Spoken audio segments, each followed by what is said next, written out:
আমাদের ক্লাসটাতে চলে যাচ্ছি। ওকে, সো ফার্স্টে একটু বলে নিই যে যখন কেউ আমাকে প্রশ্ন করেছিল কমিশন প্রাপ্তিটা কেন পরিচালন আয় হবে কিংবা কেন অপরিচালন আয় হবে, সেই সংক্রান্ত আমি দেখলাম যে আমি যখন বললাম এটা অপরিচালন আয়, তখন আমাকে অনেক স্টুডেন্ট বলেছিল যে আপু এটাকে তো পরোক্ষ পরিচালন আয় বলা হয়েছে। দেন আমিও একটু ভাবলাম যে যেহেতু স্টুডেন্টরা বলছে তাহলে নিশ্চয়ই তারাও ভুল বলছে না। সো আমি একটু জানার চেষ্টা করলাম প্রবলেমটা কোথায় ছিল। সো তখন দেখলাম যে কিছু কিছু এইচএসসির বইতে বলা হয়ে থাকে যে কমিশন প্রাপ্তি এটা পরোক্ষ পরিচালন আয়, আর কিছু কিছু বইতে দেখলাম যে কমিশন প্রাপ্তি এটাকে বলেছে অপরিচালন আয়। সো আজকে আমরা সেই কমিশন নিয়ে সেই পরিচালন ব্যয়, অপরিচালন ব্যয়, পরিচালন আয়, অপরিচালন আয়, এটা নিয়ে আজকে আমরা ক্লাসটা করবো। সো ফার্স্টে একটু শুরু করে দিই আর্থিক বিবরণীটা কি। তো আর্থিক বিবরণী হচ্ছে খুবই সাধারণ কথায় একটা বিবরণী অর্থাৎ একটা স্টেটমেন্ট। আমরা এটাকে ইংলিশে কি বলে থাকি? Financial statement, right? আচ্ছা, কেন এই ফাইন্যান্সিয়াল স্টেটমেন্টটা করা হয়, এই কেনর উত্তরটা খুব স্বাভাবিকভাবে তোমার কাছে জানতে চাওয়া হতে পারে। কখন জানতে চাওয়া হতে পারে? যখন তোমার কাছে 1 মার্কের প্রথম একটা কোয়েশ্চেন জানতে চাওয়া হয়, অর্থাৎ জ্ঞানমূলক। সেখানে এই কেন প্রশ্নটা করাটা খুবই স্বাভাবিক, বিকজ তুমি বিজনেস স্টাডিজে পড়ো, তুমি এত আর্থিক বিবরণী করছো, অথবা তুমি এত ফাইন্যান্সিয়াল স্টেটমেন্ট সম্পর্কে জানতে পারছো, তাহলে তোমার এটাও জানা উচিত যে এটা কেন করা হয়। খুব স্বাভাবিক, ছোট্ট একটা ওয়ার্ডে যদি জানতে চাওয়া হয় তাহলে তুমি তো বলতে পারবে তথ্য সরবরাহ করা। আচ্ছা, দ্যাট মিনস তথ্য সরবরাহ করা, এই উদ্দেশ্যেই আমরা সাধারণত আর্থিক বিবরণী কিংবা ফাইন্যান্সিয়াল স্টেটমেন্টটা তৈরি করে থাকি। এখন প্রশ্ন হতে পারে আমি কাদেরকে তথ্য সরবরাহ করব? আমি তথ্য সরবরাহ করব যারা সিদ্ধান্ত গ্রহণ করবে, যারা সিদ্ধান্ত গ্রহণ করবে। তাহলে এখন প্রশ্ন আসতে পারে আমি কাদের সিদ্ধান্ত গ্রহণের জন্য এই তথ্য সরবরাহ করব? আচ্ছা, সো যখন আমি বলি ফাইন্যান্সিয়াল স্টেটমেন্টের কথা কিংবা আর্থিক বিবরণীর কথা, এখানে আমরা কি করি? আমরা অনেকগুলো নাম্বার নিয়ে কাজ করি, তাই না? পুরোটা ব্যাপার, পুরোটা ছকে আমরা কি করি, কি প্রকাশ করি? আমরা কতগুলো তথ্য দেই, কতগুলো নাম্বার দেই। আমাদের জন্য যেগুলো নাম্বার, সেগুলো যার প্রয়োজন তার জন্য কিন্তু এটা একটা খুব মানে খুবই গুরুত্বপূর্ণ একটা তথ্য বা ইনফরমেশন। সো এই যে বললাম তথ্য সরবরাহ করছি, আমার এই তথ্যগুলোকে বিশ্লেষণ করে অনেকে সিদ্ধান্ত গ্রহণ করবে। কারা সিদ্ধান্ত গ্রহণ করবে সেটাতে চলে যাই, যে কারা এই সিদ্ধান্তটা গ্রহণ করবে অথবা কাদের জন্য আমি এই তথ্যটা সরবরাহ করছি। For example, NBR. ঝটপট আমাকে একটু কমেন্ট সেকশনে বলে দাও যারা যারা জানো এনবিআর বলতে তুমি কি বুঝো। খুব ঝটপট, আমি কিন্তু খুব বেশি সময় দিব না এটার জন্য। আচ্ছা, আমি দেখে নিচ্ছি কমেন্ট সেকশনে, আমাকে খুব ফাস্ট একটু বলে দাও এনবিআর এর ফুল ফর্মটা কি। খুব ঝটপট, আমি কিন্তু খুব বেশি সময় দিব না। আচ্ছা, আমি ওয়েট করছি তোমার রাইট অ্যান্সারের জন্য। আচ্ছা, ইমতিয়াজ বলেছো আপু 2 ঘন্টা টানা ক্লাস করো। আচ্ছা, 2 ঘন্টা টানা ক্লাস করানোটা এটা আমার কথা চিন্তা করো, মানে 2 ঘন্টা এতক্ষণ কথা বলে তারপর গলা একদম বসে যাবে, রাইট? আচ্ছা, আমি 2 ঘন্টা কেন, তুমি তোমার যদি প্রয়োজন হয় তুমি তোমার টপিকগুলো আমাকে কমেন্ট সেকশনে মেনশন করে দাও। আমি 2 ঘন্টা না হলেও অন্তত আমাদের 40 বা 45 মিনিটের নেক্সট যতগুলো ক্লাস হবে সেখানে তোমার টপিকটা আমি অবশ্যই নিয়ে নিব। আইমান সাদিক ভাইয়া স্বয়ং আমাদের ক্লাস আজকে উপস্থিত আছেন, থ্যাংক ইউ সো মাচ। আর তিনি আমাদেরকে রাইট অ্যান্সার দিয়েছেন, কিন্তু তার আগে আমাদেরকে আরো একজন স্টুডেন্ট রাইট অ্যান্সারটা দিয়েছে, তার নামটা না বললেই না। আমাদেরকে আরিয়ান এবং শাহরিয়ার আইমান সাদিক ভাই অ্যান্সার দেওয়ার আগে অ্যান্সার দিয়েছে, so thank you so much guys. এবং আমাদের আরো বন্ধুরা আসছে, সিয়াম বলেছো NBR national board of revenue, thank you so much. Rafi বলেছো, আরো বলেছো Salman, thank you so much guys. Okay, so এখন যেহেতু তোমরা বলেছিলাম যে খুব বেশি এটার জন্য সময় নিব না, সো এই এনবিআরটা নিয়ে কেন কথা বলছি এটা একটু বলি।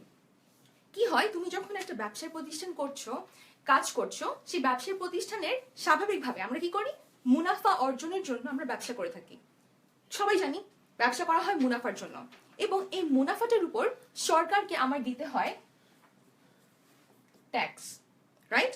এই যে তুমি ট্যাক্সটা দিচ্ছ, এই ট্যাক্সের জন্য সরকার জানতে চায়, অর্থাৎ সরকারের যে সংস্থা ট্যাক্সটা কালেক্ট করছে সরি, অর্থাৎ ন্যাশনাল বোর্ড অফ রেভিনিউ, সে কি করছে, সে তোমার কাছে জানতে চাচ্ছে যে এই ট্যাক্সটা যে তুমি দিবে, ট্যাক্সটার জন্য তোমার ইনকামটা কত আসলো। তুমি কি কোনোভাবে তোমার ইনকামটাকে ম্যানিপুলেট করছো? তুমি কি তোমার ইনকাম যা হচ্ছে তার উপর ট্যাক্স দিচ্ছ, নাকি ইনকামটাকে কমিয়ে দিচ্ছ, নাকি তুমি ট্যাক্সটা কোনোভাবে বাদ দিয়ে গেছো, এই বছর ট্যাক্সটা ফাঁকি দিচ্ছ? এই কারণে আমরা কি করি, আমরা বলে থাকি যে আমরা এনবিআর, যেটা ন্যাশনাল ব্যুরো অফ রেভিনিউ অথবা ন্যাশনাল বোর্ড অফ রেভিনিউ, এই এনবিআর আমার ট্যাক্সের জন্য জানতে চাই আমার ইনকাম কত। তাহলে সেই এনবিআর আমার ব্যবসার প্রতিষ্ঠান থেকে যে তথ্যটা চায় সেটা হচ্ছে আমার এবছরের ইনকাম কত হলো, অর্থাৎ আমার এবছরের মুনাফা কত হলো। নেক্সট, আরো অনেক মানুষ আছে যারা আমার কাছ থেকে জানতে চায় যে আমার ইনকাম কত অথবা আমার ব্যবসায় আসলে এখন ঘটনাটা কি দাঁড়াচ্ছে। যারা আমাদের সাথে ক্লাস করছো তারা অবশ্যই তোমার বন্ধুদেরকে ভিডিওটা শেয়ার করে দাও, ভিডিওটা শেয়ার করে দিয়ে তাদেরকেও আমাদের আজকের ক্লাসটা করার একটা সুযোগ করে দাও। আচ্ছা, সো আরো যাদের কথা বলছিলাম, সরি, আমাদের সাথে আছে আমাদের পাবলিক। পাবলিক বলতে কি বোঝাচ্ছি, পাবলিক বলতে যেই মানুষটার এখন পর্যন্ত আমার ব্যবসার সাথে কোনো ধরনের কোনো সম্পর্ক নাই, বাট এই মানুষটা হতে পারে আমার পটেনশিয়াল ইনভেস্টর। পটেনশিয়াল ইনভেস্টর অর্থাৎ এই মানুষটা হতে পারে আমার ব্যবসার একজন বিনিয়োগকারী। বিনিয়োগকারী তাহলে যেই লোকটা এখন পর্যন্ত আমার ব্যবসার সাথে জড়িত নয়, আমার ব্যবসায় কোনো ধরনের তার কোনো কন্ট্রিবিউশন নেই, কিন্তু সে আমার ব্যবসায়ের মতি গতি দেখে আমার ব্যবসায়ের অ্যাসেট কতটুকু, অর্থাৎ আমার ব্যবসায়ের সম্পদ এবং আমার ব্যবসায়ের দায়, এই দুটাকে সে খুব ক্লোজলি মনিটর করছে। সে জানতে চাচ্ছে আমার ব্যবসায়ের সম্পদ কতটুকু, আমার ব্যবসায়ের দায় কতটুকু, এবং আগামী সে জানতে চাচ্ছে 10 বছর পর আমার ব্যবসায়ের গ্রোথ কতটুকু হবে, অর্থাৎ আমার ব্যবসায় আজকে যে জায়গায় দাঁড়িয়ে আছে সে কি এখান থেকে আরো ভালো করবে নাকি সে খারাপের দিকে যাবে। এই ধরনের অ্যানালিসিস যখন কেউ করে থাকে, অর্থাৎ এই বিনিয়োগকারী, তার জন্য আমাকে আমার সম্পদ এবং দায় কত এটা তালিকা আকারে প্রকাশ করতে হয়। এবং এই সমস্ত কারণে যেহেতু তারা আমার দেয়া যেসব ইনফরমেশন বা আমার যে তথ্য, সেই দেয়া তথ্যের উপর ভিত্তি করে তারা এই আর্থিক বিবরণীটা এটাকে বিচার বিশ্লেষণ করে সিদ্ধান্ত গ্রহণ করে। এবং এই জন্য আমরা অনেকবার ক্লাসে বলেছিলাম গ্যাপের কথা। গ্যাপের ফুল ফর্মটা আমি অনেকবার ক্লাসে বলেছি, একটু কমেন্ট সেকশন আমাকে ঝটপট মেনশন করে বলে দাও গ্যাপ এর ফুল ফর্ম কি। সো এই গ্যাপ অনুসরণ করে আমরা কি করি, গ্যাপ অনুসরণ করে আমরা ফাইন্যান্সিয়াল স্টেটমেন্টস বানাই। কাদের জন্য বানাই যারা সিদ্ধান্ত গ্রহণ করবে তাদের জন্য। আমরা এই যে ফাইন্যান্সিয়াল স্টেটমেন্ট বানাচ্ছি অথবা আর্থিক বিবরণী বানাচ্ছি, এটার মাধ্যমে আমরা তাদেরকে কি সরবরাহ করছি, তথ্য সরবরাহ করছি, অর্থাৎ আমরা সিদ্ধান্ত গ্রহণে সহায়তাকারী আর্থিক বিবরণী সংক্রান্ত তথ্য সরবরাহ করে থাকি। এটাই হচ্ছে আর্থিক বিবরণীর মূল উদ্দেশ্য। যদি তোমাকে খুব ছোট প্রশ্ন করা হয় এটাই হবে তোমার উত্তর। সো ঝটপট আমাকে বলে দাও গ্যাপের ফুল ফর্মটা কি। Thank you so much guys, আমাদেরকে সবার ফার্স্টে রাইট অ্যান্সারটা করেছো Ismail. Thank you so much Ismail. ইসমাইলের পর বলেছো আরিয়ান, আরো বলেছো Shahriar Sifat. Thank you so much guys. আচ্ছা, সো আমি তোমাদের রাইট অ্যান্সারটা নিয়ে নিলাম। আবিরও বলেছো generally accepted accounting principles. Exactly, so এই জেনারেলি অ্যাকসেপ্টেড অ্যাকাউন্টিং প্রিন্সিপালস যারা এখন পর্যন্ত জানতে না তারা একেবারেই মন খারাপ করো না, বিকজ তোমার বন্ধুরা কিন্তু তোমাকে জানাতে হেল্প করছে। আর আমাদের পোস্টে একজন বলেছিলেন যে কোনো কিছু পড়ানোর আগে কেন কোয়েশ্চেন করা হয়, কোয়েশ্চেনটা করা হয় যাতে করে আমি বুঝতে পারি কত পার্সেন্ট স্টুডেন্ট তোমরা আসলে এটা পারছো কিংবা পারছো না। যারা পারছো না তাদেরকে উদ্দেশ্য করেই কিন্তু আমি পড়ানোটা পড়াই।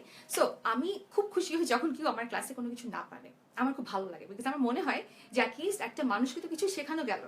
আচ্ছা, আর তুমি যদি তোমার বন্ধুর সাথে শিক্ষাটা শেয়ার করতে চাও অবশ্যই ভিডিওটাকে শেয়ার করে দাও। ওকে, সো এই গ্যাপ অনুসরণ করে আমরা কি করি, আমরা 5টা বিবরণী তৈরি করি। এই 5টা বিবরণীর নাম, 5টি বিবরণী তৈরি করি।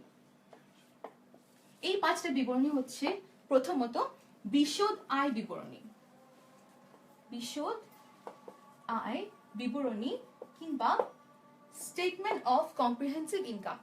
দেন আমরা করি মালিকানা সত্য বিবরণী, মালিকানা সত্য বিবরণী অর্থাৎ statement of changes in equity. 3 নম্বর আমরা করি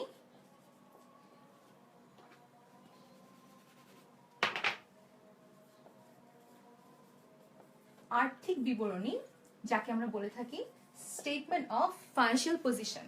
দেন আমরা করে থাকি ক্যাশ ফ্লো স্টেটমেন্ট অর্থাৎ যাকে আমরা বলি নগদ প্রবাহ বিবরণী। এবং ফাইনালি যেটা আমরা করে থাকি সেটাকে আমরা বলি নোটস।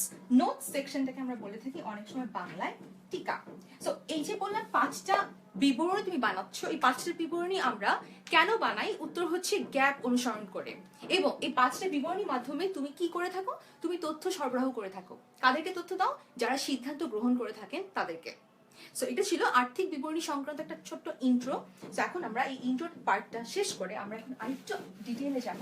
সো এখন আমরা দেখব কেন এই আর্থিক বিবরণীতে আমরা বিশেষ কিছু টার্ম ব্যবহার করি, যেমন পরিচালন আয়, অপরিচালন আয়, এটসেট্রা এটসেট্রা।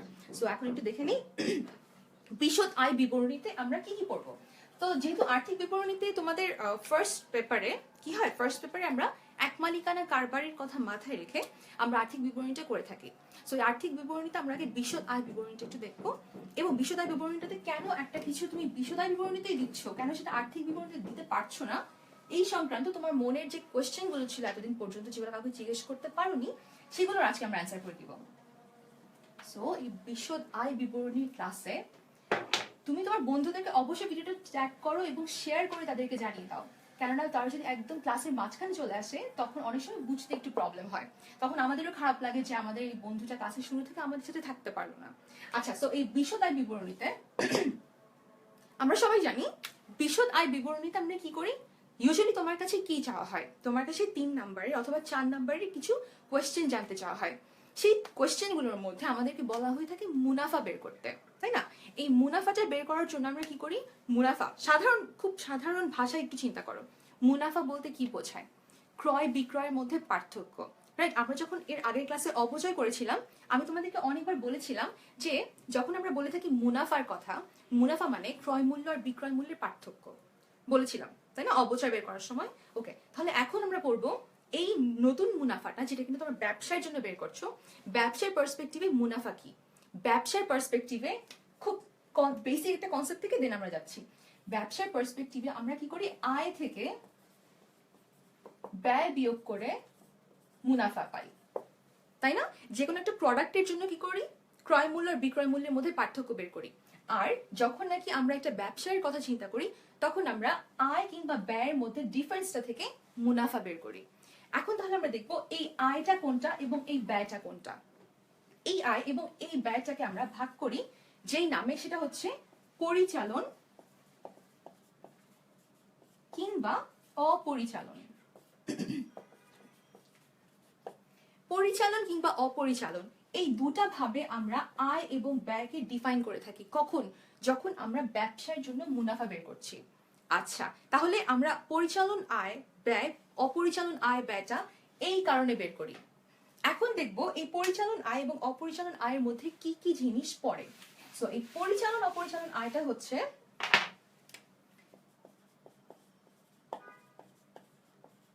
পরিচালন আয় কিংবা ব্যয়। আচ্ছা, আমাদের সাথে যারা ক্লাসে আছো তাদের যদি কোনো কোয়েশ্চেন থেকে থাকে তোমরা কিন্তু আমাকে ঝটপট সেটা কমেন্ট সেকশনে মেনশন করে দিতে পারো। আচ্ছা, আমাদের সাথে ক্লাসে অনেক স্টুডেন্ট আছো, আমাদেরকে আরফিন জিজ্ঞেস করেছো কস্ট অফ গুড সোল্ড কি।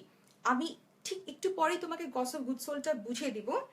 আর আচ্ছা, তুমি কস্ট অফ গুড সোল্ডটা যদি এখন জিজ্ঞেস করে থাকো, তোমাকে ছোট করে বলে দিই, কস্ট অফ গুড সোল্ড হচ্ছে তুমি একটা নির্দিষ্ট হিসাবকালে যা যা পণ্য বিক্রি করেছো, ওই বিকৃত পণ্যের ব্যয় হচ্ছে বিকৃত পণ্যের ব্যয়। এটাকে আমরা আরেকটু ডিটেইলে দেখবো কিভাবে বিকৃত পণ্যের ব্যয়টা বের করি, কেন করি সেটাও দেখবো। আচ্ছা, সো আমাদের সাথে যারা ক্লাসে আছো, ফয়সাল জিজ্ঞেস করেছো আপনি কোন ইউনিভার্সিটিতে পড়ছেন। আমি জাস্ট আমার বিবিএটা কিছুদিন আগে কমপ্লিট করলাম ইউনিভার্সিটি অফ ঢাকা থেকে। থ্যাংক ইউ সো মাচ জিজ্ঞেস করার জন্য।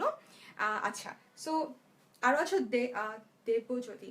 আচ্ছা, দেবজ্যোতি আমাকে বলেছো আপু আমার নাম Debjyoti, not Debjit.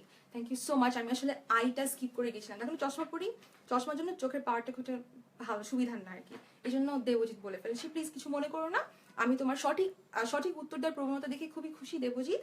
So Debjyoti, so তুমি আমাকে আমার মনে হওয়ার জন্য মাফ করে দিতেই পারো, রাইট? আচ্ছা, চলে যাচ্ছি পরিচালন আয় ব্যয়টা কি। পরিচালন আয় ব্যয়টা থেকে যখন আমি মুনাফা বের করতে চাই একটা ব্যবসায়ের জন্য, বলেছিলাম খুব স্বাভাবিক একটা কথা বলেছিলাম যে আমরা আয় থেকে ব্যয় বিয়োগ করে দিই। আচ্ছা, সো আমরা কি করি, আমরা পরিচালন আয় থেকে, পরিচালন কথাটা বারবার লিখছি না, পরিচালন আয় থেকে ব্যয় বিয়োগ করে মুনাফা পাই।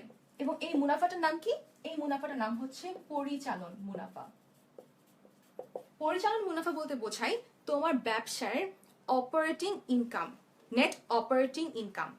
আচ্ছা, এই পরিচালন আয় ব্যয়টা করার পর যে পরিচালন মুনাফাটা পাও, এরপর কি করি, এই পরিচালন মুনাফাটার সাথে আমরা কিছু জিনিস যোগ বিয়োগ করি, এরপর চলে আসে অপরিচালন আয় ব্যয়। আচ্ছা, অপরিচালন আয় ব্যয়টা বলার আগে আরেকবার একটু বলে দেই পরিচালন আয় ব্যয়টা এক্স্যাক্টলি কি। পরিচালন আয় ব্যয়টা কি, এটা কাউকে প্রশ্ন করলে যখন 1 বা 2 মার্কসের জন্য কোয়েশ্চেন করা হয়, স্বাভাবিকভাবে কেউ এটার উত্তর করতে পারে না, খুবই দুঃখজনকভাবে কেউ এটার উত্তরটা ঠিকমতো বলতে পারে না। পরিচালন আয়, পরিচালন ব্যয়, এটার মানে হচ্ছে তোমার ব্যবসায়টা তুমি যে কারণে করো, তোমার ব্যবসায়টা কিন্তু তুমি করে থাকো কিসের জন্য, ক্রয় বিক্রয়ের মাধ্যমে মুনাফা উপার্জন করতে, রাইট? তোমার সবসময় লক্ষ্য থাকে মুনাফা অর্জন করা। সেই মুনাফা অর্জন করার জন্য তোমাকে কি করতে হয়, ব্যবসা করতে হয়। তোমার ব্যবসায়ের কার্যক্রম যেটা, তোমার ব্যবসায়ের কার্যক্রম যেই কারণে ব্যবসাটা করছো, সেই কার্যক্রমের জন্য যেই যেই খরচ, সেটা পরিচালন ব্যয়। এবং এই কার্যক্রম থেকে যা যা আয়, সেটা হচ্ছে পরিচালন সংক্রান্ত আয়। খুব সিম্পল। আরেকটু বলে দেই, খেয়াল করে দেখো, তুমি যখন বিক্রি করছো, তুমি বিক্রয় করছো, এবং তুমি যখন কাঁচামাল ক্রয় করছো, এই যে দুটা কথা বললাম, ক্রয় এবং বিক্রয়, খেয়াল করে দেখো, তুমি তোমার ব্যবসায়ের ক্ষেত্রে যা কিছু করো না কেন, তোমাকে কিন্তু কাঁচামাল ক্রয় করতে হয়, কাঁচামালটাকে প্রসেস করতে হয়, অর্থাৎ প্রক্রিয়ার মাধ্যমে তোমাকে এটাকে একটা ফিনিশ গুডসে নিয়ে বিক্রয় করতে হয়, তাই না? এই দুটা কাজ করার জন্য আর যা যা খরচ হয়, সেটাই হচ্ছে পরিচালন ব্যয়। এই দুটা কাজ করার সময় আর যা যা কিছুর মাধ্যমে তোমার আয় হচ্ছে, সেটা হচ্ছে তোমার পরিচালন সংক্রান্ত আয়। এই ছোট্ট কথাটা সবসময় মাথায় রাখবে। ইংলিশে বলা হয়ে থাকে তোমার অপারেটিং অ্যাক্টিভিটিস। আমি একটু লিখে দিই, আমি বলে দিচ্ছি কেন লিখলাম ইংলিশে। অপারেটিং অ্যাক্টিভিটি হচ্ছে, আমরা সাধারণত ব্যবসায়ের ক্ষেত্রে কি করি, ব্যবসাটাকে আমরা বলে থাকি একটা অপারেশন। আমরা বলে থাকি এই টার্মটা, এটাকে বলা হয় অপারেশন। এই অপারেশনের জন্য কি হয়, অপারেশনের জন্য আমার কখনো কখনো কিছু খরচ হয়, অর্থাৎ এক্সপেন্স হয়, কখনো কখনো কিছু আয় হয়, অর্থাৎ ইনকাম হয়। তো এই অপারেশন সংক্রান্ত অ্যাক্টিভিটির জন্য তোমাকে যা যা খরচ করতে হয়, সেটাই হচ্ছে তোমার পরিচালন সংক্রান্ত ব্যয়।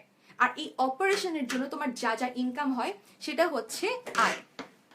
সো এটাই ছিল আমার জন্য পরিচালন ব্যয় এবং পরিচালন সংক্রান্ত আয়। এই প্রশ্নটার উত্তর তোমাকে নেক্সট টাইম যখন করা হবে, 1 মার্কের জন্য বলো বা 2 মার্কসের জন্য বলো, সবসময় তুমি এটা বলবে যে আমার ব্যবসায়ের জন্য, ব্যবসায় করার জন্য যা যা খরচ, সেটা পরিচালন সংক্রান্ত ব্যয়। ব্যবসায় থেকে যা যা আয়, সেটা হচ্ছে পরিচালন সংক্রান্ত আয়। সিম্পল একটা অ্যান্সার। আর যদি তোমাকে কেউ একটু স্মার্টলি কোশ্চেন করে, সো একটু ইংলিশ টার্মটা বলে দিও যে আমার অপারেটিং অ্যাক্টিভিটি এই ছোট্ট ওয়ার্ডটা বললে, যদি ব্যবসা সংক্রান্ত কেউ তোমাকে প্রশ্নটা করে থাকে, খুব ইজিলি বুঝে যাবে যে তুমি এই প্রশ্নটার উত্তর খুব ভালোভাবে জানো। সো যারা ক্লাসে আছো, একটু কমেন্ট সেকশনটাতে চলে যাই, দেখি যে তাদের কিছু বলার আছে কিনা। আচ্ছা, সকালের রুদ্র প্রশ্ন করেছো কেমন আছো আপু, থ্যাংক ইউ সো মাচ জিজ্ঞেস করার জন্য। আমি ভালো আছি। আর তুমি বলেছো তুমি নিউ স্টুডেন্ট, ভবিষ্যৎ ব্যবস্থা এবং সঞ্চিতির মধ্যে পার্থক্য কি? আচ্ছা, আমরা তো এখন আপু পরিচালন আয় ব্যয়টা বলছি, সো তুমি আর একটু সময় আমাদের সাথে থাকো, তাহলে আমার মনে হয় যে তুমি তোমার প্রশ্নের উত্তরটা খুব ইজিলি পেয়ে যাবে। সাইদুল বলেছো ব্যবসায় পরিচালনা করতে যে আয় কিংবা ব্যয় হয়, তাই পরিচালন সংক্রান্ত আয় বা ব্যয়। একদম সঠিক। এবং এই ছোট্ট উত্তরটাই আমি আসলে চাচ্ছিলাম যে প্রশ্নটা যখন করা হবে পরিচালন ব্যয় কি বা আয় কি, কখনো বলতে যেও না পরিচালন ব্যয়ের মধ্যে কি কি আসে, পরিচালন আয়ের মধ্যে কি কি আসে। যখন তোমাকে জিজ্ঞেস করা হবে কি, দ্যাট মিনস তোমার কাছ থেকে ডেফিনেশন জানতে চাওয়া হয়েছে, অর্থাৎ সংজ্ঞা। এ কারণে সবসময় বলো ব্যবসায় করতে গেলে আমার ব্যবসায় পরিচালনার জন্য যা কিছু খরচ, সেটা পরিচালন ব্যয়, যা কিছু আয় ব্যবসা থেকে হয়, সেটা হচ্ছে পরিচালন সংক্রান্ত আয়। থ্যাংক ইউ সো মাচ খুব সুন্দর করে আমাকে উত্তরটা করে দেওয়ার জন্য। সো এখন যেহেতু তোমরা বুঝতে পারছো পরিচালন আয় ব্যয়টা কি, সো এখন দেখাবো অপরিচালন আয় ব্যয়টা কি। ক্রয় বিক্রয়টা তো বুঝতেই পারলে, এখন এই অপরিচালন আয় ব্যয়টা একটু বলি। আচ্ছা, অপরিচালন আয় কিংবা ব্যয়, অপরিচালন আয় ব্যয়টা হচ্ছে, দ্যাট মিনস তোমার বিজনেস করতে গেলে যা যা খরচ হবে, আয় হবে, ওটা তো পরিচালন আয় ব্যয় বোঝা গেল। তাহলে কি আমার ব্যবসা করতে গেলে ব্যবসায় আমার অপারেটিং অ্যাক্টিভিটি ছাড়াও বিভিন্ন ধরনের কার্যক্রম ব্যবসার ক্ষেত্রে হয়। ফর এক্সাম্পল, তোমার ব্যবসা থেকে মুনাফা হয়, মুনাফার টাকাটা আমরা বিভিন্ন জায়গায় বিনিয়োগ করি না? আমরা সবসময় কি করি, একটা ওয়ার্ড বলেছিলাম একটু আগে, গ্রোথ। যারা বিনিয়োগ করেন, যারা ইনভেস্টার্স, বিনিয়োগকারীদের সবসময় লক্ষ্য থাকে কিভাবে আমার বিজনেসটাতে আমি গ্রোথ আনবো। এখন খেয়াল করে দেখো, তোমার 1,00,000 টাকা মূলধন নিয়ে তুমি একটা ব্যবসা শুরু করলে, সেই 1,00,000 টাকা মূলধনটা নিয়ে যে ব্যবসাটা তুমি শুরু করছো, সেই 1,00,000 টাকা মূলধনটা নিয়ে ব্যবসায় খাটানোর পর তোমার নিশ্চয়ই একটা মুনাফা যোগ করে বিক্রি করছো। বিকজ তোমাকে বিভিন্ন মানুষকে সুদ দিতে হয়, বিভিন্ন সময় তোমার এক্সট্রা অনেক খরচ বিয়ার করতে হয়। এত কিছু করার পর তাও তুমি চেষ্টা করো তোমার একটা মুনাফা একটা ফান্ডে রয়ে যাক, একটা রিটেন আর্নিংসে থাকুক। যেহেতু আমরা এক মালিকানা পড়ছি, আমরা ধরে নিব আমরা মুনাফা বলছি। সেই মুনাফাটা আমি কি করব? মুনাফাটা দিয়ে আমি গাড়ি বাড়ি করবো? নো। যদি তুমি একজন ট্রু বিজনেসম্যান হয়ে থাকো, তুমি সবসময় চাইবে সেই মুনাফাটাকে রিইনভেস্ট করতে, অর্থাৎ সেই মুনাফাটাকে আবার তোমার ব্যবসায়ের মূলধন হিসেবে কাজে লাগাতে। এর ফলে কি হবে? ব্যবসাটার একটা গ্রোথ আসবে। এই গ্রোথটাই হচ্ছে ব্যবসাটাকে আরো ভবিষ্যতের দিকে নিয়ে যায়। যখন আমি বললাম যে আমার ব্যবসায় এই অপারেটিং অ্যাক্টিভিটি ছাড়াও বেশ কিছু কাজ হয়, সেই কাজগুলো হচ্ছে অপরিচালন আয় কিংবা ব্যয়। অর্থাৎ আমার ব্যবসায়ের দৈনন্দিন পরিচালনার বাইরে যা খরচ হবে সেটা অপরিচালন ব্যয়। দৈনন্দিন দৈনন্দিন অপারেটিং অ্যাক্টিভিটি অর্থাৎ আমার যে দৈনন্দিন কার্যক্রম, ব্যবসায়িক কার্যক্রম, এর বাইরে যেসব সোর্স থেকে বা যেসব খাত থেকে আমার আয় হচ্ছে, সেটাই হচ্ছে আমার অপরিচালন সংক্রান্ত আয়। ফর এক্সাম্পল, তুমি যখন কোথাও বিনিয়োগ করছো, আমরা কি করি? ব্যবসায় যখন মুনাফা হয়, মুনাফাটাকে আমি রিইনভেস্ট না করে অন্য কোনো কোম্পানির স্টক কিনতে পারি, তাই না? যখন বলা হয় লভ্যাংশ প্রাপ্তি হলো, কোথা থেকে হয় লভ্যাংশটা? যখন আমি আমার নিজের মুনাফা কোথাও বিনিয়োগ করছি, এবং এটা ছিল আমার জন্য একটা অপরিচালন সংক্রান্ত আয়, রাইট? সো এই অপরিচালন সংক্রান্ত আয়টা পরিচালন মুনাফার সাথে যখন আমরা যোগ করছি, তখন কি হয়? নিট মুনাফা। সো এই আয় মাইনাস ব্যয়, অর্থাৎ অপরিচালন আয় থেকে ব্যয় বাদ দেওয়ার পর যেই মুনাফাটা আসছে সেটা হচ্ছে আমার নিট মুনাফা। এবং এই মুনাফাটা তোমাকে 4 নাম্বার 4 মার্কসের জন্য কোশ্চেনে ইউজুয়ালি চাওয়া হয়, তাই না? কি হয়? 3 নাম্বারের জন্য বলা হয় যে তুমি মোট মুনাফা বের করো, কিংবা তুমি পরিচালন মুনাফা বের করো, কিংবা বলা হয় তুমি পরিচালন ব্যয় বের করো, দেন বলা হয় যে তুমি নিট মুনাফা বের করো। এবং এটা ছিল তোমার বেসিক কনসেপ্ট, যেটার মাধ্যমে তুমি জাস্ট অঙ্কের নাম্বারগুলো বসিয়ে যাবে। বিকজ তোমার যদি কনসেপ্টটা ক্লিয়ার থাকে, তুমি খুব ইজিলি নাম্বারগুলোকে বসিয়ে নিতে পারবে। কিন্তু মুখস্থ করলে এটাকে ইমপ্লিমেন্ট করাটা একটু টাফ হয়ে যায়, তাই না? আচ্ছা, সো এখন তোমাদের জন্য একটা ছোট কোয়েশ্চেন নিয়ে এসেছি। আমার মনে হয় কোয়েশ্চেনটার অ্যান্সারটা ঝটপট করে দিতে পারবে। আচ্ছা, যারা পরিচালন আয় ব্যয় সংক্রান্ত ক্লাসটা করছো, তাদেরকে আরো একটু কনসেপ্টটা দিতে চাচ্ছিলাম। আমার মনে হয় না সময়ের জন্য দিতে পারবো কিনা। যেটা বলতে চাচ্ছিলাম একটু বলে যাই। সেটা হচ্ছে, যখন বললাম অপারেটিং অ্যাক্টিভিটি পরিচালন সংক্রান্ত আয় ব্যয়, এটার আরেকটা কনসেপ্ট হচ্ছে যখন আমরা বলে থাকি হিসাব কাল। একটু খেয়াল করো, আমরা ছোট্টবেলা থেকে একটা ওয়ার্ড পড়ে এসেছি, হিসাব কাল, তাই না? Accounting period. হিসাব কাল শব্দটা বলার পিছনে রিজনটা কি? হিসাব কাল শব্দটা বলার সাথে আমার বিক্রিত পণ্যের আয় ব্যয়ের একটা সম্পর্ক আছে। ব্যাপারটা হচ্ছে, হিসাবকাল হচ্ছে একটা নির্দিষ্ট সময় যার মধ্যে আমরা লাভ কিংবা ক্ষতি বের করি। আমরা আমাদের লাভ কিংবা ক্ষতি বের করি। এই লাভ ক্ষতি বের করার জন্য কি হয়? একটা সমস্যা হয়। আমরা খেয়াল করে দেখবে বলে থাকি যে একটা হিসাবকাল অনির্দিষ্ট সময় পর্যন্ত চলতে থাকবে। একটা হিসাবকাল অনির্দিষ্ট সময় পর্যন্ত চলতে থাকে। সো কি হয়? এই অনির্দিষ্ট সময় পর্যন্ত চলতে থাকার কারণে প্রত্যেকটা হিসাবকালের শুরুতে আমাদের একটা টার্ম ইউজ হয়, সেটা হচ্ছে প্রারম্ভিক মজুত পণ্য। আরো হয় যে ব্যালেন্স বিডি, প্রারম্ভিক নগদ, প্রারম্ভিক ব্যাংক ব্যালেন্স। এ কারণে কি হয়? এই যে প্রারম্ভিক শব্দটা আসার জন্য আমাদের হিসাবকালটাতে একটু গন্ডগোল হয়ে যায়। তুমি যদি বিগত বছর থেকে এই বছর টেনে নিয়ে আসো, তাহলে তোমার এই বছরের যে লাভ ক্ষতি হচ্ছে, এটা তো তাহলে ঠিকমতো রিপ্রেজেন্টেটিভ হলো না, রাইট? তখন আমরা কি করি? তখন আমরা প্রারম্ভিকের সাথে এই বছরের যা যা উৎপাদন তা যোগ করে দিই। যোগ করার পর এই বছর যেগুলো আমি বিক্রি করতে পারলাম না, যেগুলোর আমার ঠিকমতো সমাধান হলো না, সেগুলো আমি কি করি? বাদ দিয়ে দেই। ফলে কি হয়? আমার এই বছর এই হিসাবকালের লাভ কিংবা ক্ষতি এটা বের হয়ে যায় খুব ইজিলি। ফর এক্সাম্পল, আমাদেরকে একজন বন্ধু প্রশ্ন করছিলেন যে বিক্রিত পণ্যের ব্যয়, আমার ঠিক মনে পড়ছে না প্রশ্নটা এক্স্যাক্টলি কে করেছিলেন। আচ্ছা, প্রশ্নটা কে করেছিলেন আমি ঠিক মনে করতে পারছি না, বাট আমি তোমার জন্য উত্তরটা করে দিচ্ছি যে বিক্রিত পণ্যের ব্যয়।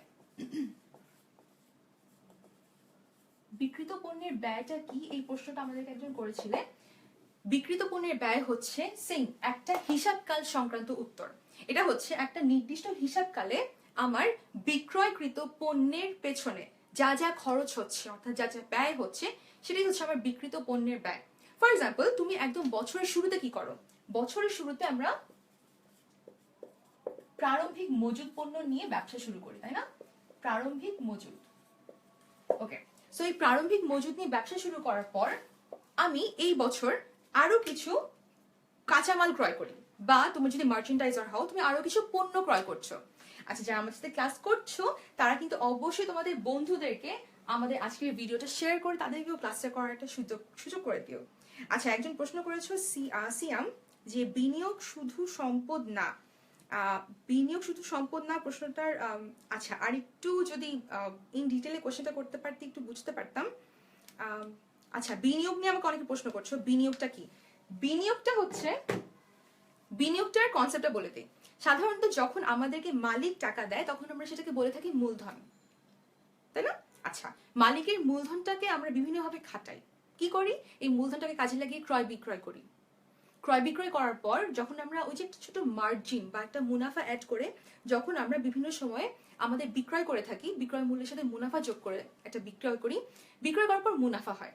এই যে একটা লার্জ অ্যামাউন্ট মুনাফা অনেকগুলো বছর ধরে, মুনাফাটা দিয়ে তুমি কি করো? তোমার কি মনে হয় সবগুলো মুনাফা মালিক নিয়ে বাড়ি গাড়ি করছে?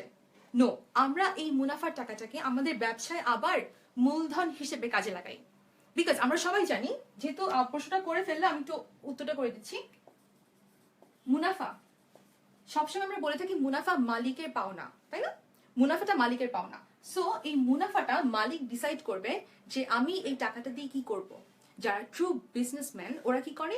মুনাফাটাকে আবার তাদের ব্যবসায় মূলধন হিসেবে কাজে লাগায়, অর্থাৎ এই টাকাটাকে তারা রিইনভেস্ট করে।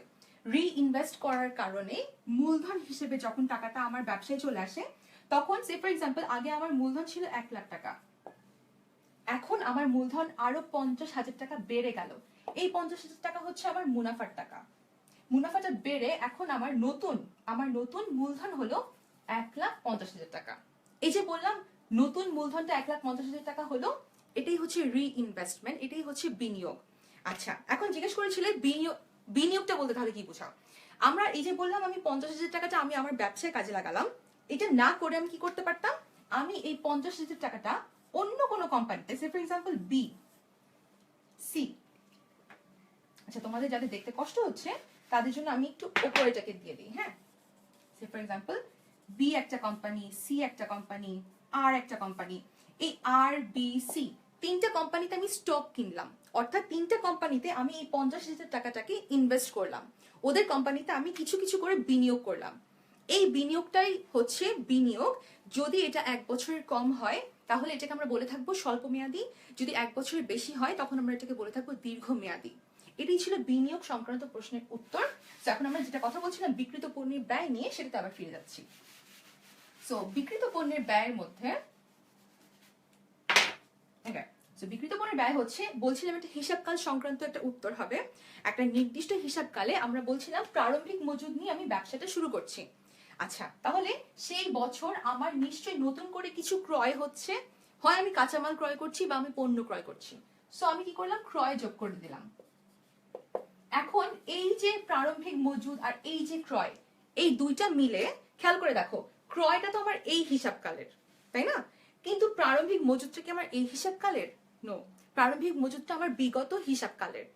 এই জন্য আমি যদি বলি আমার এই নতুন হিসাবকালের জন্য আমি বিক্রিত পণ্যের ব্যয় বের করব, তখন না জিনিসটা ঠিকমতো রিপ্রেজেন্টেটিভ হয় না।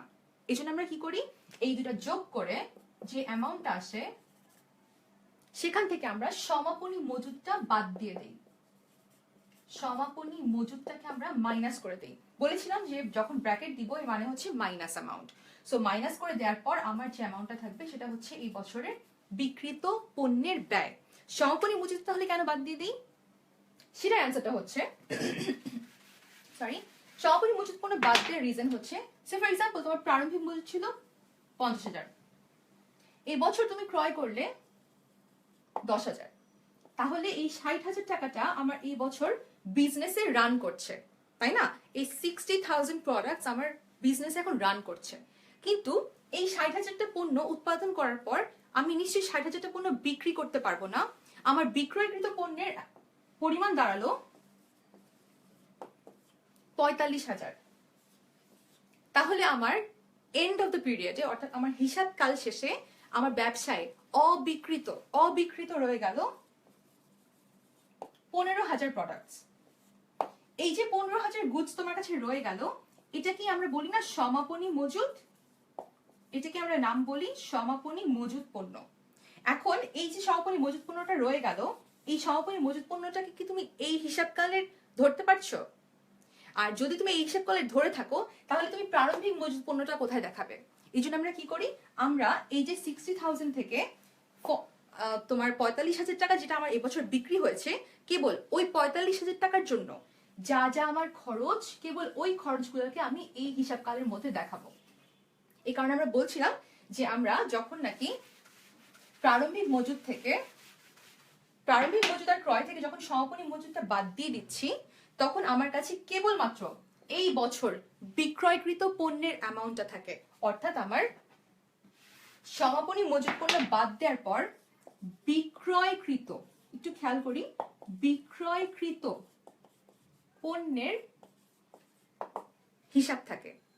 আমরা কি করব, এই বিক্রয়কৃত পণ্যের পিছনে আমার যা যা খরচ হয়েছে সেই খরচগুলোকে আমরা এখন কনসিডার করব। খরচগুলো কি কি ছিল? প্রারম্ভিক মজুদ পণ্য। প্রারম্ভিক মজুদ পণ্য কি তোমার জন্য একটা খরচ না? কেন খরচ? বিকজ প্রিভিয়াস ইয়ারে তুমি যখন প্রারম্ভিক মজুদের জন্য কিছু পণ্য বানিয়েছিলে, সেগুলো বিক্রয় হয়নি, এই বছর সেগুলো আবার কাজে লাগাচ্ছ। সো তোমার নির্দিষ্ট পরিমাণ টাকা ওখানে ব্লক ছিল। অর্থাৎ নির্দিষ্ট পরিমাণ টাকা তুমি খরচ করেছিলে, কিন্তু সেটা বিক্রয় না হওয়ার কারণে তোমার ওই টাকাটা তোমার কাছে আর ক্যাশ হয়ে আসতে পারেনি।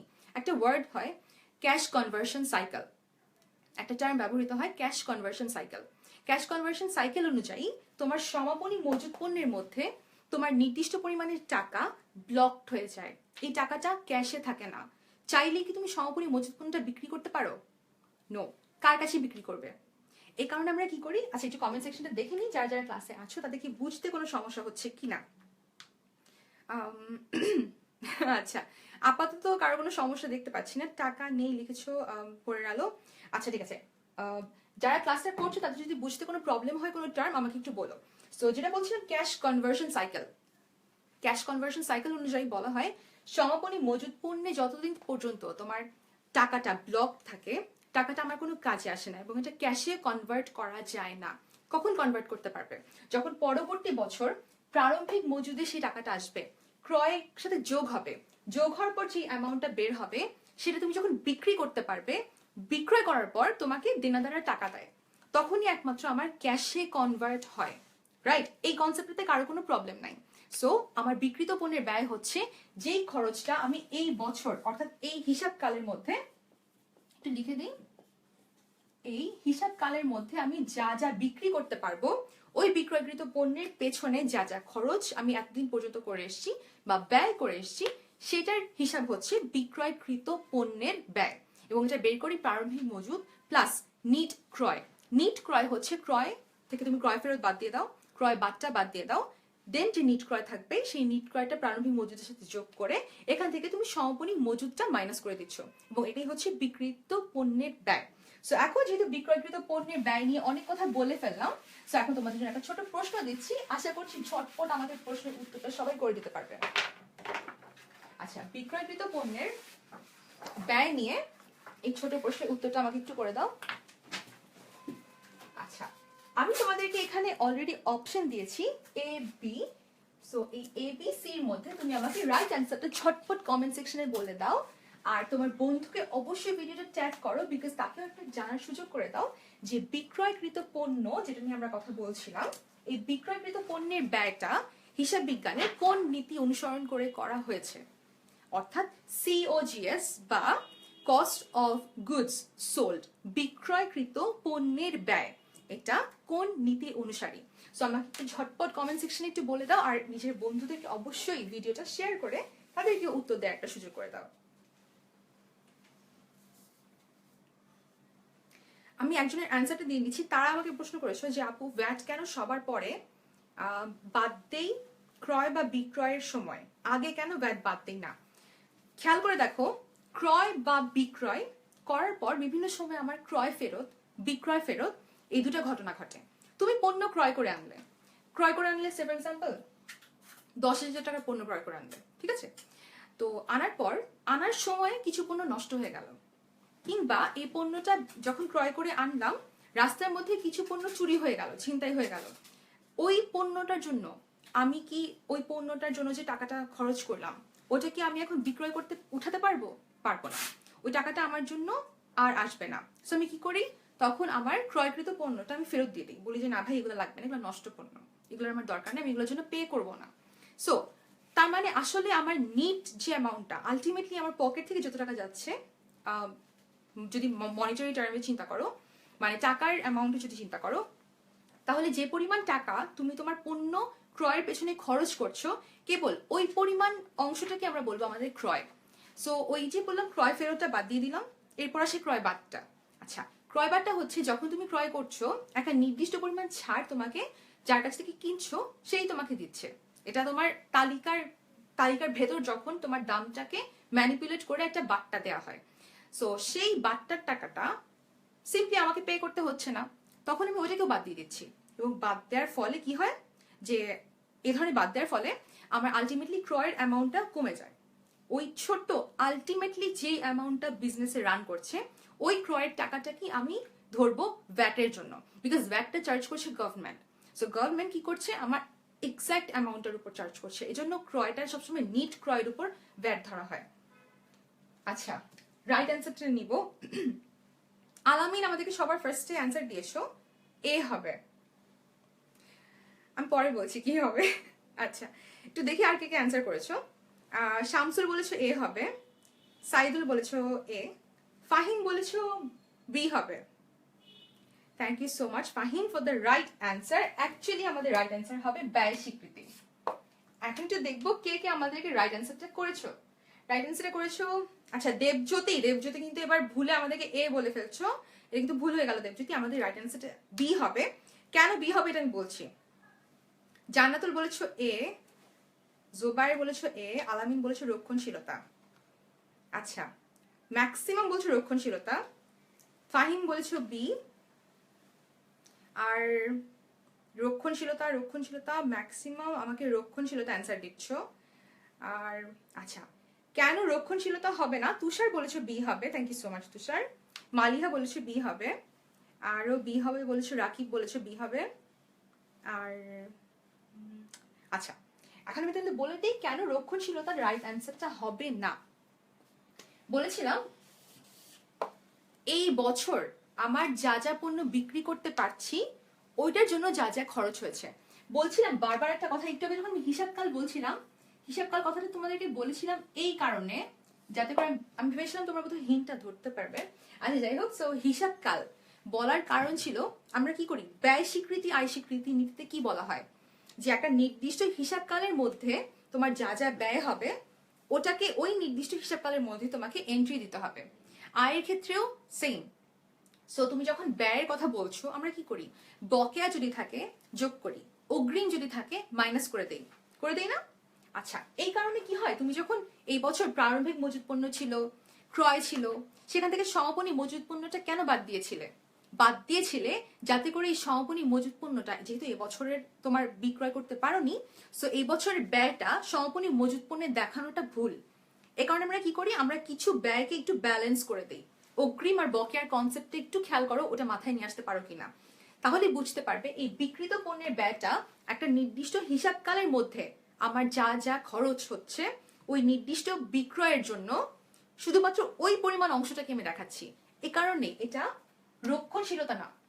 রক্ষণশীলতাতে কি হয়, আমরা খরচটাকে সবসময় বাড়িয়ে দেখাই আর আয়টাকে দেখাই কমিয়ে, এটা হচ্ছে রক্ষণশীলতার নীতি। আর ব্যয় স্বীকৃতি হচ্ছে যখন একটা নির্দিষ্ট হিসাবকালের মধ্যে আমি ব্যয়টাকে মানে মিলাচ্ছি, অর্থাৎ ব্যয়টাকে স্বীকৃতি দিচ্ছি, ম্যাচিং প্রিন্সিপাল ফলো করছি। দ্যাটস ওয়াই বিক্রিত পণ্যের ব্যয় এটা ব্যয় স্বীকৃতি নীতির অনুসারী। যারা আমাদের সাথে ক্লাস করছো তারা অবশ্যই তোমার বন্ধুদেরকে, যাতে করে তারা এই ভুলটা না করে, একটু তাদেরকে আমাদের আজকের ক্লাসটা শেয়ার করে ভিডিওটা জানিয়ে দাও।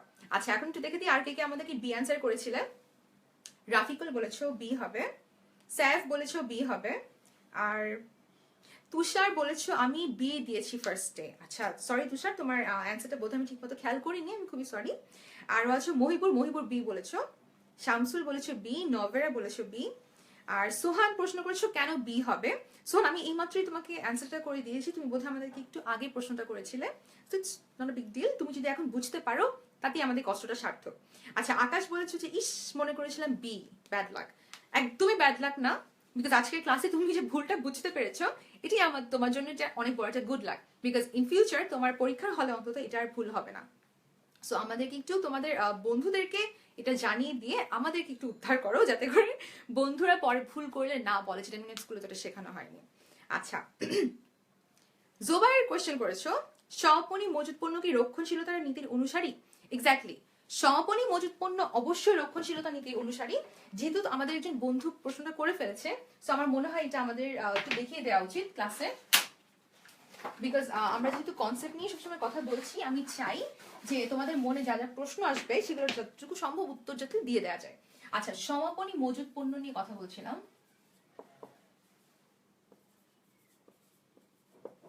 সমাপনী মজুত পণ্য একটু আগে বলছিলাম, সমাপনী মজুত পণ্যটা আমার এই বছর যে 15,000 টাকা দেখিয়েছিলাম, তাই না, 15,000 টাকা সমাপনী মজুত পণ্য, এই বছর কিন্তু আমি সেটা বিক্রি করতে পারিনি। আমি সমাপনী মজুত পণ্যটা পরের বছরের জন্য পাঠিয়ে দিয়েছিলাম, রাইট। বিক্রিত পণ্যের ব্যয়টা বের করার জন্য সমাপনী মজুত পণ্যটা আমি মাইনাস করে দিয়েছিলাম। বলেছি যে এই বছর এটা বিক্রি করতে, কনসেপ্টটা কি, বেসিক কনসেপ্টটা কি, এই বছর এটা বিক্রি করতে পারি নাই। সো এই বছর এটার জন্য কোনো খরচ দেখানোটা ভুল, বিকজ এই খরচটা আমার পরের বছর যে রিয়েলাইজড হবে, রাইট, রিয়েলাইজড হবে। এই কারণে সমাপনী মজুত পণ্যটা যেহেতু এই বছরের না, সো সমাপনী মজুত পণ্যটা আমাকে সম্পদ হিসেবে দেখাতে হচ্ছে, যে ইন ফিউচার পরের বছর পরের হিসাবকালে আমি এটার ব্যয়টাকে দেখাবো। সো আমি যখন সমাপনী মজুত পণ্যের জন্য এই বছর তো খরচ করে ফেলছি, তাই না, কিন্তু খরচটা এখন পর্যন্ত আমার হাতে টাকা হিসেবে আসে নাই, ইন ফিউচার আসবে। ভবিষ্যতের জন্য আমাদের কি বলা হয়, রক্ষণশীলতা একটা নীতি, যে নীতিতে বলা হয় তুমি খরচটাকে বাড়ায় দেখাবা আর আয়টাকে কমায় দেখাবা। সো যেহেতু সমাপনী মজুত পণ্যের বিক্রয় মূল্যটা কত হবে, এটা আমার জন্য একটা অনেক বড় মিস্ট্রি, যে আমার পরের বছর বিক্রয় মূল্যটা কত হতে পারে।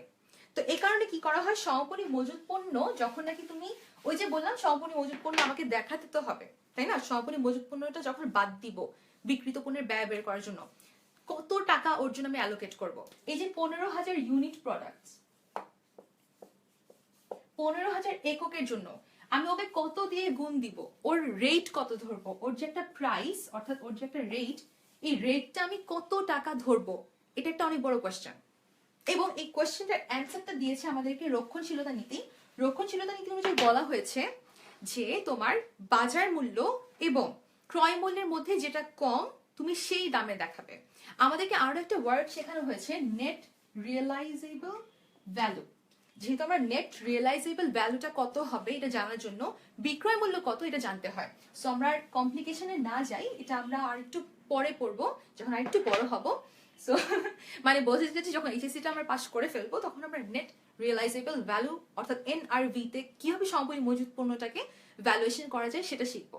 সো আজকে আমরা দেখি আমাদের এইচএসসি প্রিপারেশন অনুযায়ী যে সমাপনী মজুত পণ্যটা কেন রক্ষণশীলতা নীতি অনুযায়ী করা হয়।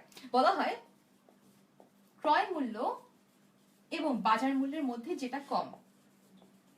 কেন করা হয় কাজটা, যেহেতু এটা ভবিষ্যতে পাওয়া যাবে, ভবিষ্যতের কথা চিন্তা করে আমি এই বছরের জন্য যত টাকা খরচ দেখালাম ওটা তো আমার নাও উঠে আসতে পারে, আমার বিক্রয় মূল্য তো ওটার উপরে নাও যেতে পারে। সো আমি কি করব, যদি আমার বিক্রয় মূল্য বাজার মূল্যটা অর্থাৎ বাজারে এখন বর্তমানে যে প্রাইসে সেল করলে যত টাকা আসতো ওই টাকাটা যদি বেশি হয় তাহলে আমি আমার কম মূল্যটা দেখাবো। আর যদি আমার ক্রয় মূল্যটা হয়ে থাকে কম, বাজার মূল্যটা হয়ে থাকে বেশি, সেক্ষেত্রেটা করবো। আর যদি এরকম হয় তুমি খরচ করেছো যা, বিক্রি করলে তার থেকে আরো কম পেতে, খরচ বেশি, তাহলে আমি কি করব, তাহলে যেটা কম, যে কম প্রাইসটা আমি সেই প্রাইসটা দেখাবো। এটাই হচ্ছে আমার রক্ষণশীলতা নীতি। এবং ধন্যবাদ আমাকে প্রশ্নটা করার জন্য। আমি একটু দেখে নিই আমাদের আর কোনো বন্ধু প্রশ্ন করেছো কিনা। আচ্ছা বাফারিং এর প্রশ্ন করেছো একজন, আমার মনে হয় তুমি একটু রিস্টার্ট দিয়ে দেখতে পারো ফোনটা, তাহলে আমার মনে হয় একটু ঠিক হয়ে যেতে পারে। আচ্ছা নেট রিয়েলাইজেবল ভ্যালুটা রাইট অ্যান্সার দিয়েছো Ismail, thank you so much. তার মানে তুমি এটা জানো, খুব ভালো লাগলো যে তুমি এটা জানো এই কারণে। ওকে, সো আমরা এখন আমাদের পরের কোয়েশ্চেনটাতে চলে যাচ্ছি। এখন একটু দেখবো আমরা পরিচালন আয় ব্যয় সংক্রান্ত ছোট্ট একটা প্রশ্ন। আমরা তখন পরিচালন আয় ব্যয় নিয়ে বিশদ বিবরণী কিছু কথা বলছিলাম। সো এই পরিচালন আয় নিম্নের কোনটি, এটা আমাকে একটু ঝটপট কমেন্ট সেকশনে একটু জানিয়ে দাও। আর নিজের বন্ধুকে অবশ্যই ভিডিওটাতে ট্যাগ করো, বিকজ এইটার বেসিসে আমরা সামনে আরো কিছু ইম্পর্টেন্ট টপিক নিয়ে আলোচনা করবো। সো আমাকে একটু ঝটপট বলে দাও যে নিম্নের কোনটি পরিচালন সংক্রান্ত আয়। প্রশ্নটা করলাম এই কারণে, যেহেতু আমরা এতক্ষণ পর্যন্ত পরিচালন আয় ব্যয়, বিক্রিত পণ্যের আয় ব্যয়, সমাপনী মজুত পণ্য অনেক কিছু নিয়ে বলে ফেললাম। সো পরিচালন আয় ব্যয় নিয়ে তোমার কোনো কনফিউশন আছে কিনা এটা আমার জানাটা খুব ইম্পর্টেন্ট। সো একটু বলে দাও পরিচালন আয় নিম্নের কোনটি, এ বি সি। আমি একটু তোমাদের কমেন্ট সেকশনটা দেখে নিচ্ছি।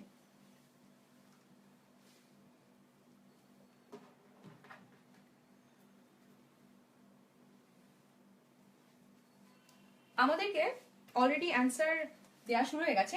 ওকে, প্রিয়া বলেছো পরিচালন আয় প্রাপ্ত বাচ্চা, এ হবে। রাজ বলেছো এ হবে, ফাইজুর বলেছো এ, আরো বলেছো মুনতাকিম।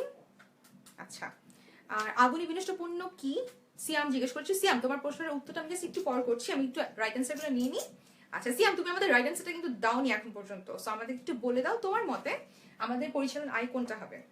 আচ্ছা, মোটামুটি সবাই প্রাপ্ত বার্তা এ লিখছো। আচ্ছা, ইয়াফি লিখেছো বিক্রয় পরিবহন, রোহান বলেছো বিক্রয় পরিবহন। আচ্ছা ভাইয়া, বিক্রয় পরিবহনটা হবে না, একটু জানিয়ে দিই। রাইট অ্যান্সারটা অ্যাকচুয়ালি এ হবে, প্রাপ্ত বার্তা। ধন্যবাদ সবাইকে যারা আমাদেরকে সঠিক উত্তর দিয়েছো। এখন একটু বলে দেই যে যারা বিক্রয় পরিবহন লিখেছো এটা কেন বিক্রয় পরিবহন হবে না। পরিবহন মানে হচ্ছে কাউকে তুমি খরচ করছো, কারোর জন্য খরচ করছো, ব্যয় করছো। সো প্রশ্নটা ছিল পরিচালন আয় সংক্রান্ত, তাই না? তুমি বোধহয় আয়টা ঠিক মতো খেয়াল করোনি বলে এটা বিক্রয় পরিবহন লিখলে কিনা আই ডাউট। সো তুমি একটু কোয়েশ্চেনটা আরেকবার একটু দেখে নাও। আর এটা কেন পরিচালন আয় হলো এটা একটু বলি। এটা বলার আগে আরেকটা প্রশ্ন আমার মনে হয় তোমাদেরকে করে নেওয়া যায়, সেটা হচ্ছে পরিচালন ব্যয় সংক্রান্ত। পরিচালন ব্যয় এবং পরিচালন আয় এবং ব্যয়।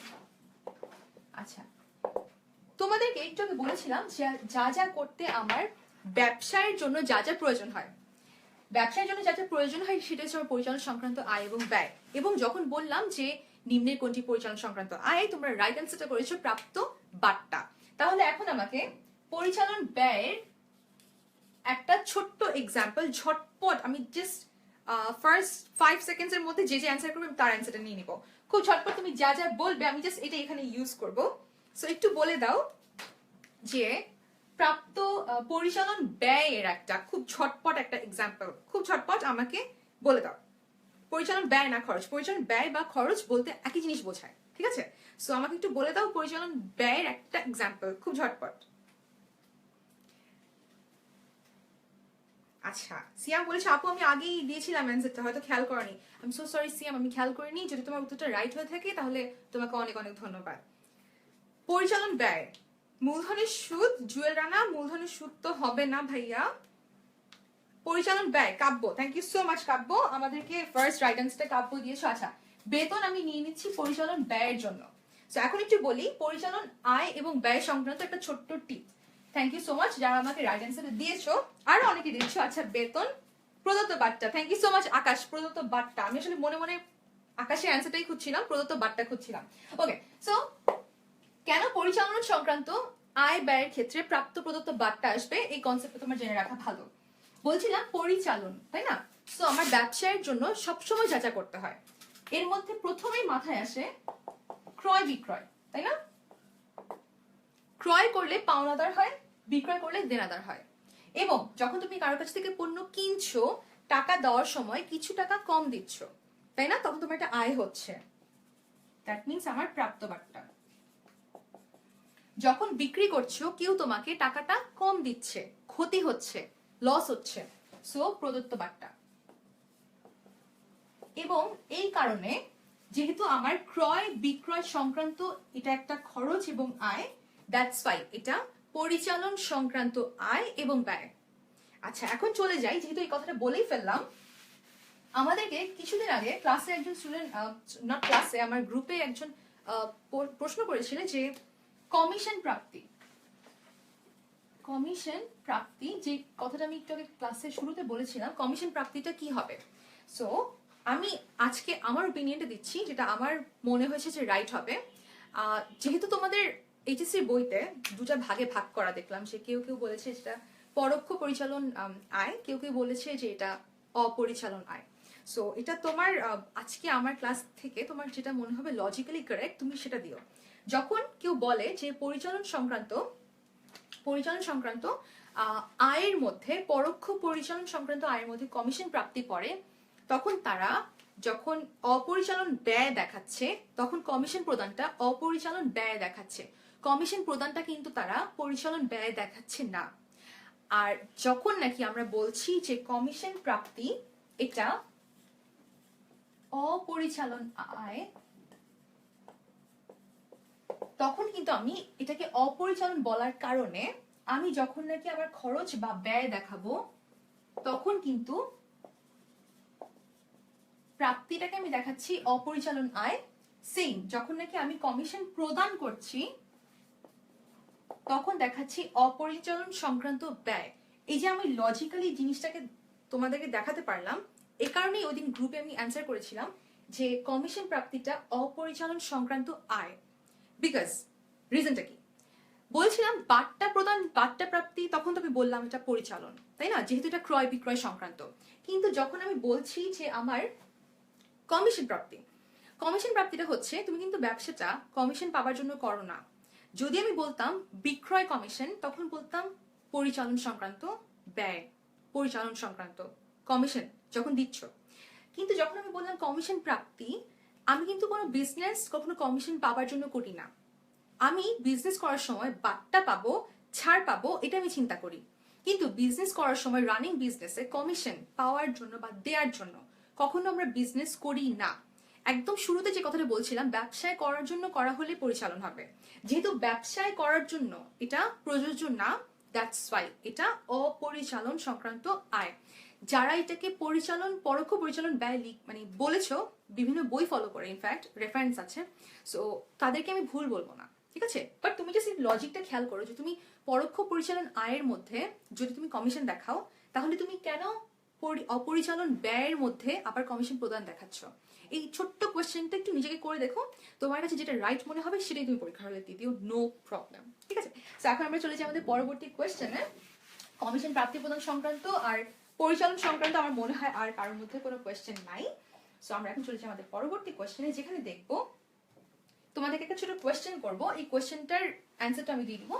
আমাকে একটু বলো যে দুটো অপশন দিব, নিম্নের কোনটা অপরিচালন আয়, একটু বলো অপরিচালন আয় কোনটা।